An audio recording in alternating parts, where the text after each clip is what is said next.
प्रधानमंत्री नरेंद्र मोदी आज दोपहर वीडियो कॉन्फ्रेंसिंग के जरिए विकसित भारत संकल्प यात्रा के लाभार्थियों से करेंगे संवाद। कार्यक्रम में देश भर से हजारों लाभार्थी होंगे शामिल।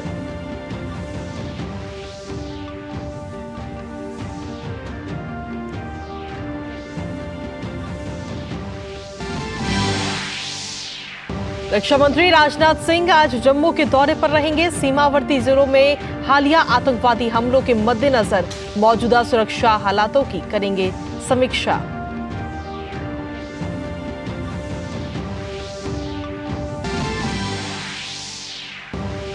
सरकार ने डीप फेक पर बढ़ती चिंताओं के बीच सोशल मीडिया प्लेटफॉर्म को सूचना प्रौद्योगिकी के नियमों का पालन करने के लिए सलाह की जारी।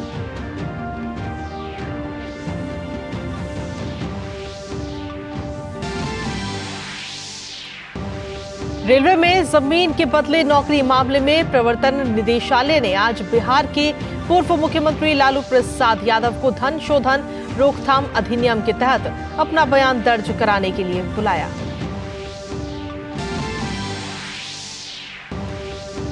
सर्दी बढ़ने के साथ ही कोहरे की चादर में लिपटा उत्तर भारत। दिल्ली एनसीआर में दृश्यता बेहद कम।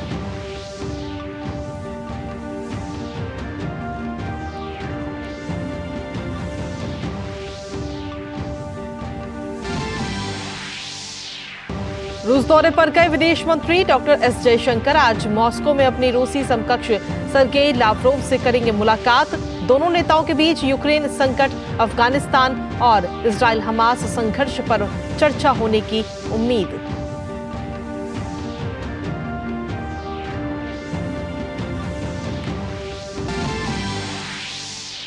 और खेल की खबरों में भारत और दक्षिण अफ्रीका के बीच सेंचुरियन में चल रहे पहले क्रिकेट टेस्ट का आज दूसरा दिन 208 रनों से आगे खेलना शुरू करेगी टीम इंडिया। पहले दिन भारत ने गंवाए 8 विकेट।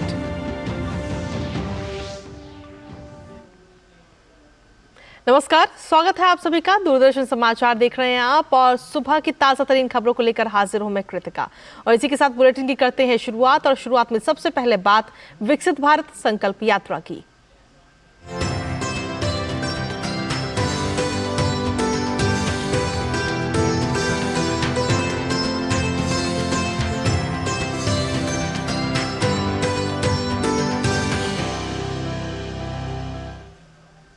प्रधानमंत्री नरेंद्र मोदी आज वीडियो कॉन्फ्रेंसिंग के माध्यम से विकसित भारत संकल्प यात्रा के लाभार्थियों से बातचीत करेंगे।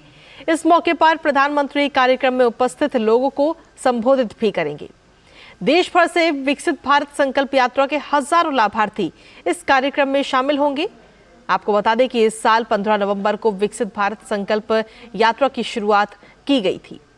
इस यात्रा के लाभार्थियों से प्रधानमंत्री लगातार बातचीत कर रहे हैं और इससे पहले प्रधानमंत्री 3 बार वीडियो कॉन्फ्रेंसिंग के जरिए लाभार्थियों से बातचीत भी कर चुके हैं। अपनी वाराणसी यात्रा के दौरान भी प्रधानमंत्री ने लगातार 2 दिन विकसित भारत संकल्प यात्रा के लाभार्थियों से बातचीत की थी। सरकार की प्रमुख योजनाओं को अंतिम छोर तक पहुंचाने के उद्देश्य से विकसित भारत संकल्प यात्रा पूरे देश में चलाई जा रही है। वहीं यात्रा के माध्यम से सरकार की योजनाओं का लाभ समयबद्ध तरीके से सभी लक्षित लाभार्थियों तक पहुंचाने का कार्य किया जा रहा है। विकसित भारत संकल्प यात्रा मंगलवार को उत्तराखंड के बागेश्वर जिले में पहुंची। इस यात्रा में सरकार द्वारा संचालित योजनाओं की जानकारी दी गई। वहीं कार्यक्रम के दौरान एलईडी वैन के माध्यम से भी लोगों को सरकार की तमाम योजनाओं के बारे में जानकारी दी गई। आइए देखते हैं ये खास रिपोर्ट। उत्तराखंड के बागेश्वर जिले में विकसित भारत संकल्प यात्रा के तहत प्रचार वाहन से सभी ग्राम पंचायतों में जाकर ग्रामीणों को सरकार की विभिन्न योजनाओं की जानकारी दी जा रही है। ग्रामीणों को एलईडी के माध्यम से भी यात्रा का उद्देश्य बताने के साथ ही पात्र लाभार्थियों को योजनाओं से जोड़ा जा रहा है। बागेश्वर जिले के ग्राम जोलकांडे में जनता को सरकार द्वारा संचालित योजनाओं की जानकारी दी गई। विभिन्न विभागों के अधिकारियों द्वारा ग्रामीणों तक सरकार की विभिन्न जन कल्याणकारी योजनाओं की जानकारियों को जनता तक पहुंचाया जा रहा है ताकि जन समुदाय के साथ ही किसानों को इसका लाभ मिल सके। ग्राम्य विकास विभाग से जो भी योजनाएं संचालित की जाती हैं, भले वो मनरेगा हो, एनआरएलएम हो, प्रधानमंत्री आवास योजना है, उनके बारे में हमारे द्वारा यहाँ पर जानकारी दी गई है।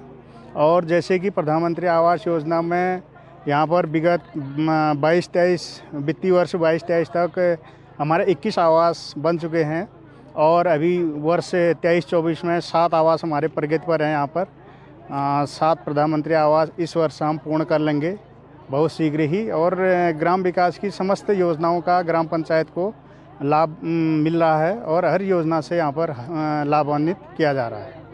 विकसित भारत संकल्प यात्रा का रथ पहुंचने पर ग्रामीणों ने बताया कि इस कार्यक्रम से उन्हें कई तरह की जानकारी मिली है, जिसका फायदा उन्हें मिल रहा है।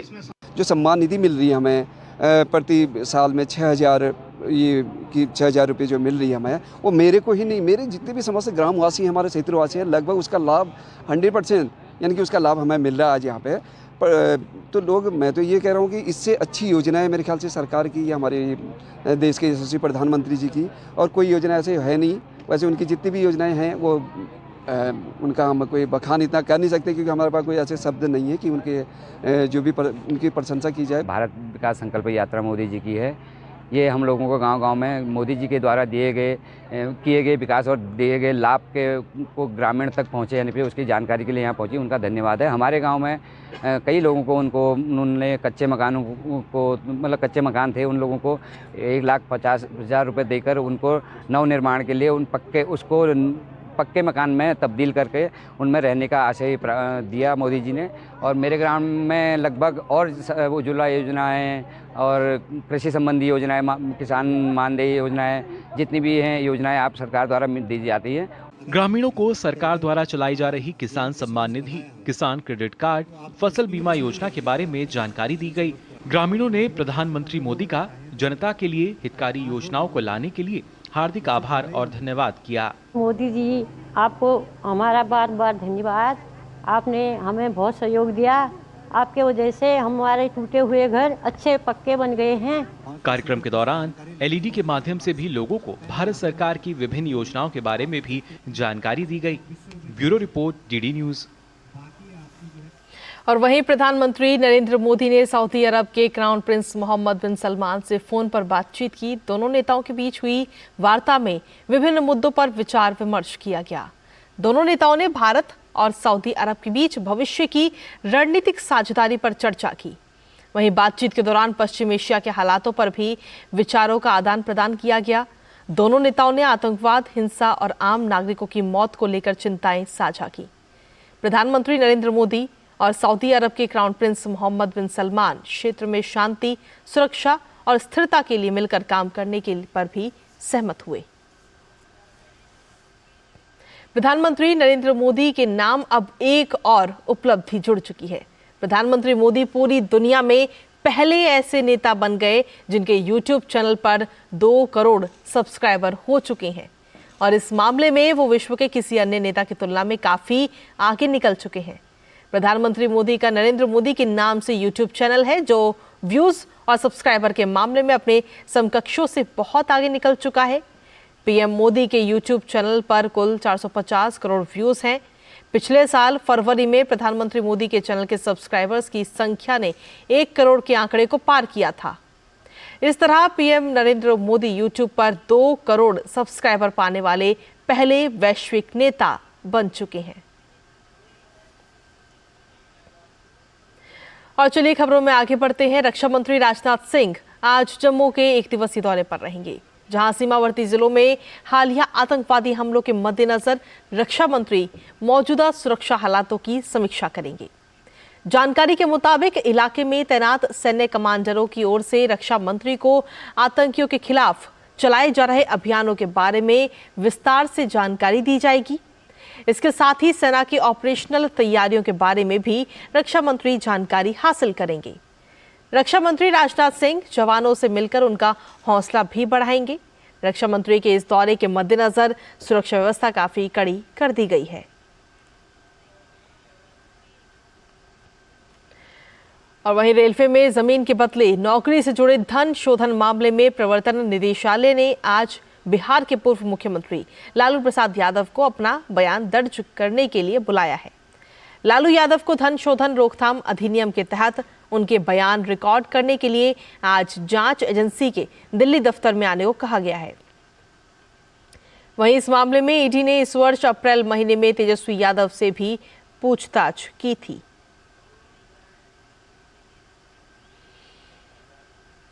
वहीं केंद्र ने सभी सोशल मीडिया प्लेटफॉर्म को सलाह दी है कि वो आर्टिफिशियल इंटेलिजेंस डीप फेक के माध्यम से भ्रामक खबरें चलाने से सावधान रहें।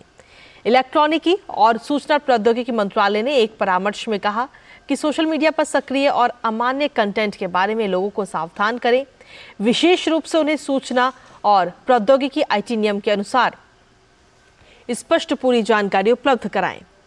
इलेक्ट्रॉनिक और सूचना प्रौद्योगिकी राज्य मंत्री राजीव चंद्रशेखर और मीडिया संस्थाओं के बीच डिजिटल भारत संवाद के दौरान हुए विचार विमर्श के बाद ये परामर्श जारी किया गया है। प्रधानमंत्री नरेंद्र मोदी ने पिछले महीने डीप फेक से देश को आगाह किया था। और चलिए बुलेटिन में आगे बढ़ते हुए अब अगली खबर का रुख करेंगे, जो है प्रभु श्री राम की नगरी अयोध्या से।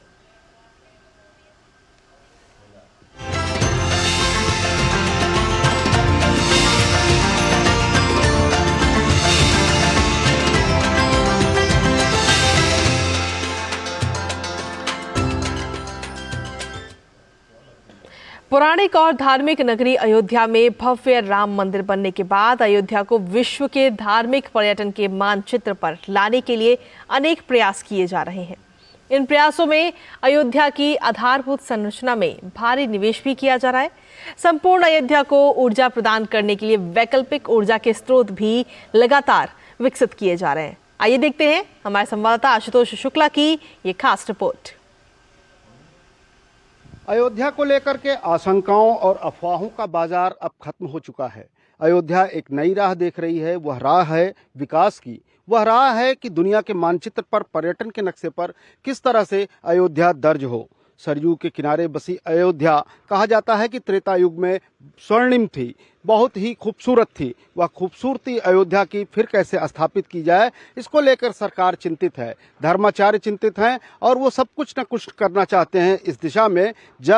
जबकि भगवान श्री राम का मंदिर यहाँ पर निर्माणाधीन आने वाले समय में पूर्ण होगा। पर्यटकों की संख्या बढ़ेगी। अयोध्या में बुनियादी सुविधाओं का विस्तार करना सरकार के सामने चुनौती है और बुनियादी सुविधाओं के विकास में ऊर्जा महत्वपूर्ण विषय है। और इस ऊर्जा जरूरत को पूरा करने के लिए, अयोध्या की ऊर्जा जरूरतों को पूरा करने के लिए 165 एकड़ में यह सोलर जो है प्लांट लगाया जा रहा है, जहां से लगभग 40 मेगावाट बिजली पैदा की जाएगी, जो अयोध्या की जो शहर की आवश्यकता है या अयोध्या जिले की जो आवश्यकता है उसका 40% जो है हिस्सा पूरा करेगी। और इसके साथ ही एनटीपीसी ये एक निष्प्रयोज्य भूमि थी, इस पर न खेती होती थी और ये ग्राम सभा की जमीन थी, लोग इस पर उपज नहीं उगा पाते थे, जलमग्न भूमि थी। ऐसी भूमि पर जो है एक प्लांट यह लगाया जा रहा है, ग्राम सभा के लिए उपयोगी है और कहीं न कहीं जो लीज पर ग्राम सभा ने इस भूमि को एनटीपीसी को दिया है उससे ग्राम सभा को आमदनी भी होगी। किस तरह का प्लांट है, क्या योजना है, क्या लगाना चाहते हैं, क्या करना चाहते हैं, कुछ बताइए। ये हमारा 40 मेगावाट का प्रोजेक्ट है। ये 165 एकड़ लैंड पे लगाया जा रहा है। इसमें ये पूरी जलमग्न भूमि थी, ये किसी यूज में नहीं थी, तो इसमें एनटीपीसी प्लांट लगा रही है और एक अयोध्या को एक सोलर सिटी के रूप में देखना है। तो इस प्लांट से अयोध्या सिटी की हमारी करीब 50% डिमांड पूरी होगी। सरकार चाहती है कि अक्षय ऊर्जा स्रोतों का विकास हो, जिससे कि नियमित रूप से हमारी ऊर्जा जरूरतों को पूरा किया जा सके और यही जरूरत खासतौर पर अयोध्या की भी है। अयोध्या जब दुनिया के मानचित्र में एक पर्यटन और धार्मिक नगरी के रूप में जानी जाएगी, पर्यटक आएंगे तो उन्हें सुविधाएं देना, उन्हें भक्ति और यहाँ पर पूरी तरह से रमने के लिए पूरा वातावरण देने का कार्य जो है सरकार करना चाहती है, लोग करना चाहते हैं। और यही कारण है कि ऊर्जा जरूरतों को पूरा करने के लिए एक विस्तारित प्लांट लगाया जा रहा है। और यह भी कल्पना है कि आने वाले दिनों में सौर ऊर्जा एक ऐसी ऊर्जा होगी जो पूरे अयोध्या को चमकाएगी। विवेक के साथ आशुतोष शुक्ला, डीडी न्यूज, अयोध्या। और चलिए खबरों में आगे बढ़ेंगे, जहां महिला सशक्तिकरण की दिशा में हरियाणा सरकार ने ऐतिहासिक शुरुआत की है। हरियाणा देश का पहला राज्य बन गया है जहां पर महिलाओं को ड्रोन ऑपरेट करने की ट्रेनिंग दी जा रही है। अभी 10 महिलाओं को करनाल स्थित drone imaging and surveillance centre पर ट्रेनिंग दी जा रही है। आइए देखते हैं इसी पर आधारित हमारी ये खास रिपोर्ट। केंद्र सरकार ने महिला सशक्तिकरण के लिए बेटी बचाओ बेटी पढ़ाओ के साथ ही तमाम ऐतिहासिक कदम उठाए हैं, जिसके नतीजे दिख रहे हैं। हरियाणा देश में महिलाओं को ड्रोन पायलट बनाने वाला पहला राज्य बन गया है। करनाल स्थित drone imaging and surveillance centre पर प्रदेश के 10 जिलों से चुनी गई महिलाओं को ड्रोन उड़ाने और डाटा एनालिसिस करने का प्रशिक्षण दिया जा रहा है। ड्रोन तकनीक को महिलाओं के साथ जोड़ा गया है।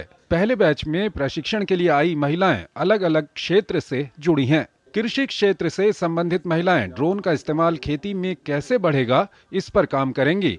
वहीं सिविल और इलेक्ट्रिकल फील्ड से जुड़ी युवतियां ड्रोन का इस्तेमाल निर्माण, पावर लाइन मॉनिटरिंग और रिसर्च एंड डेवलपमेंट के लिए करेंगी। पहले 2 दिन हम इनकी ग्राउंड क्लासेस लेते हैं। ग्राउंड क्लासेस खत्म करने के बाद हम इनका एग्जाम लेते हैं।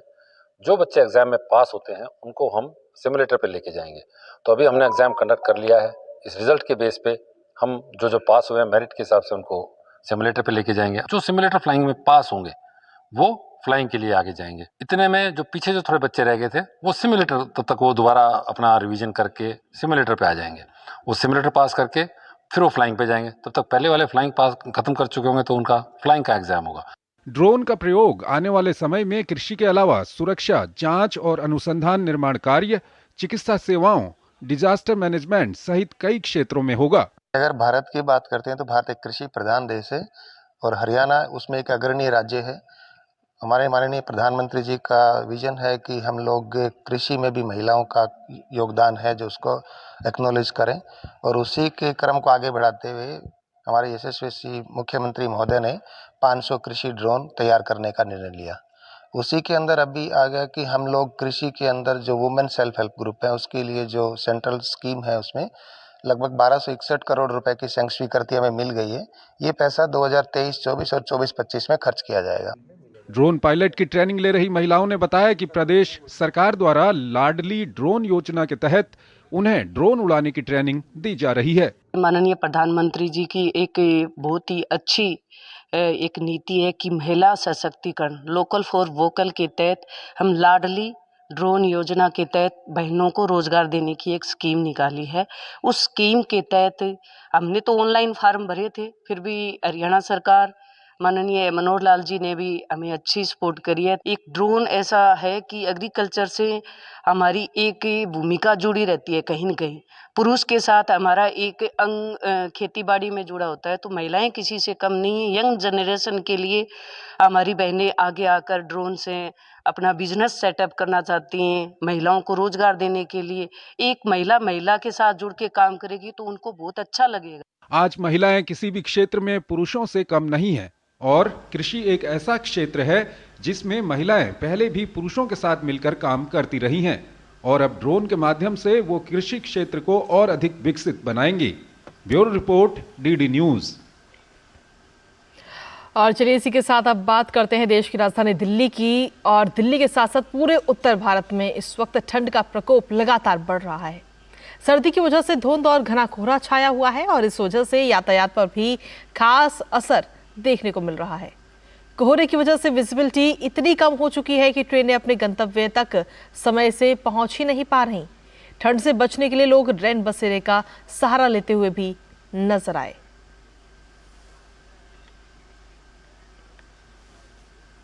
राजधानी नई दिल्ली स्थित इजरायली दूतावास के पास मंगलवार शाम को संदिग्ध धमाके की सूचना के बाद सुरक्षा कर्मियों ने मौके पर सघन जांच की। मंगलवार शाम करीब 6 बजे इजरायली दूतावास की बैक साइड में स्थित जिंदल हाउस में एक तेज आवाज आई। मामले की संवेदनशीलता को देखते हुए दिल्ली पुलिस के वरिष्ठ अधिकारी, डॉग स्क्वाड, क्राइम टीम, बम निरोधक दस्ता और फोरेंसिक विशेषज्ञ वहां पहुंचे। इसके बाद इलाके की घेराबंदी कर गहन तलाशी ली गई। दिल्ली पुलिस अब आगे की जांच कर रही है और इसी बीच इजरायली दूतावास की ओर से जारी एक बयान में कहा गया है कि उसके सभी कर्मचारी सुरक्षित हैं। वहीं रूस दौरे पर गए विदेश मंत्री डॉक्टर एस जयशंकर आज मॉस्को में अपने रूसी समकक्ष सर्गेई लावरोव से मुलाकात करेंगे। दोनों नेताओं के बीच हिंद साथ इजराइल फिलिस्तीन टकराव पर भी चर्चा होने की उम्मीद है। बीते रविवार को 4 दिन की अपनी रूस यात्रा पर मॉस्को पहुंचे विदेश मंत्री डॉक्टर एस जयशंकर अपने रूसी समकक्ष के साथ संयुक्त राष्ट्र शंघाई सहयोग संगठन और G20 के विषय पर अलग से चर्चा भी करेंगे। साथ ही आने वाले वर्ष में रूस की ब्रिक्स अध्यक्षता की प्राथमिकताओं पर भी चर्चा की जाएगी। इससे पहले विदेश मंत्री डॉक्टर एस जयशंकर ने मंगलवार को भारत रूस द्विपक्षीय आर्थिक सहयोग पर रूसी उप प्रधानमंत्री और उद्योग तथा व्यापार मंत्री डेनिस मंटरोव के साथ एक व्यापक और सार्थक बैठक की। दोनों नेताओं ने व्यापार, वित्त, कनेक्टिविटी, ऊर्जा, नागरिक उड्डयन और परमाणु क्षेत्रों में महत्वपूर्ण प्रगति पर बातचीत की। डॉक्टर एस जयशंकर ने नए अवसरों की खोज पर अधिक ध्यान देने की सराहना की। मंत्रियों ने विभिन्न आयामों में द्विपक्षीय सहयोग को अधिक संतुलित और टिकाऊ बनाने पर भी चर्चा की। उन्होंने रूसी सुदूर पूर्व पर सहयोग के कार्यक्रम को भी अंतिम रूप दिया। और अब बात खेलों की करते हैं, जहां भारत और दक्षिण अफ्रीका के बीच 2 टेस्ट मैचों की सीरीज का पहला मुकाबला सेंचुरियन के सुपर स्पोर्ट पार्क में खेला जा रहा है। आज मुकाबले के दूसरे दिन टीम इंडिया 208 रनों से आगे खेलना शुरू करेगी। पहले दिन बल्लेबाजी करते हुए टीम इंडिया ने 59 ओवर में 8 विकेट खोकर 208 रन बनाए। बारिश के कारण पहले दिन पूरा खेल नहीं हो पाया। निर्धारित 90 ओवर में से 31 ओवर नहीं फेंके जा सके। इसकी भरपाई के लिए आज खेल 30 मिनट पहले शुरू होगा। तो वहीं क्रीज पर मौजूद लोकेश राहुल और मोहम्मद सिराज की कोशिश आज भारत के लिए तेजी से रन बनाने की होगी। वहीं 5 देशों के टूर्नामेंट में स्पेन, बेल्जियम, जर्मनी और आयरलैंड से भिड़ने के बाद भारतीय महिला हॉकी टीम की 34 खिलाड़ी अब ओलंपिक क्वालीफायर की तैयारी के लिए गुरुवार से बेंगलुरु में सीनियर महिला हॉकी कोचिंग शिविर में हिस्सा लेंगी। ओलंपिक क्वालीफायर रांची में 13 से 19 जनवरी तक होने हैं, जिसमें भारत को पूल बी में न्यूजीलैंड, इटली और अमेरिका के साथ रखा गया है। पूल ए में जर्मनी, जापान, चिली और चेक गणराज्य को जगह मिली है। वहीं पंजाब की सिमरनजीत कौर ने राष्ट्रीय मुक्केबाजी चैंपियनशिप के 60 किलो भारतवर्ष के फाइनल में प्रवेश कर लिया है। सिमरनजीत ने रोमांचक सेमीफाइनल में हरियाणा की मनीषा मौन को 4-3 से हराया। अब फाइनल में सिमरनजीत कौर का सामना राष्ट्रमंडल खेलों की कांस्य पदक विजेता 22 साल की सेना की मुक्केबाज जस्मिन लंबोरिया से होगा। और वहीं एक अन्य सेमीफाइनल मैच में जीत दर्ज करते हुए सेना की मुक्केबाज जस्मिन लंबोरिया ने फाइनल का टिकट कटा लिया। जस्मिन ने अंतिम 4 के मैच में जिन्होंने हिमाचल प्रदेश की मेनका देवी को 5-0 से हराया। राष्ट्रीय मुक्केबाजी चैंपियनशिप के 66 किलो भार वर्ग में असम की अनुषिता बोरो ने हिमाचल की दीपिका को हराकर फाइनल में प्रवेश किया। तो वहीं सेना की अरुंधति चौधरी ने नागालैंड की संजू को 5-0 से हराकर फाइनल में अपनी जगह पक्की की। फाइनल मुकाबला अनुषिता बोरो और अरुंधति चौधरी के बीच होगा। इसके अलावा 48 किलो भार वर्ग में मीनाक्षी ने मंजू रानी को पराजित किया। वहीं रेलवे की सोनिया लाठेर ने पंजाब की मनदीप कौर को 4-1 से हराकर 57 किलो भार वर्ग के फाइनल में प्रवेश कर लिया। इसके अलावा स्वीटी बुरा ने 81 किलो भार वर्ग और पूजा रानी ने 75 किलो भार वर्ग के फाइनल में अपनी जगह बनाने में सफल रहीं। इंग्लिश प्रीमियर लीग में मैनचेस्टर यूनाइटेड ने एस्टन विला को 3-2 के अंतर से हरा दिया। मंगलवार देर रात खेले गए रोमांचक मुकाबले में दोनों टीमों के बीच कड़ी टक्कर देखने को मिली। मैच के पहला हाफ पूरी तरह से एस्टन विला के नाम रहा। एस्टन विला के लिए जॉन मगिन और लियांडर देदोंकर ने एक गोल दागकर टीम को 2-0 की से बढ़त दिला दी। हालांकि मैनचेस्टर यूनाइटेड की तरफ से गार्नाचो में दूसरे हाफ के 59वें मिनट में गोल दागकर टीम का खाता खोला। इसके बाद 71वें मिनट में गार्नाचो ने दूसरा गोल दागकर स्कोर बराबरी पर ला दिया। वहीं मैन यू के लिए रासमस ने 82वें मिनट में तीसरा गोल दागकर टीम की जीत सुनिश्चित कर दी। और इसी के साथ फिलहाल मेरे साथ इस बुलेटिन में इतना ही। ब्रेक के उस पार देखिए हमारा खास कार्यक्रम नया सवेरा मेरे और सहयोगी भावना के साथ। नमस्कार।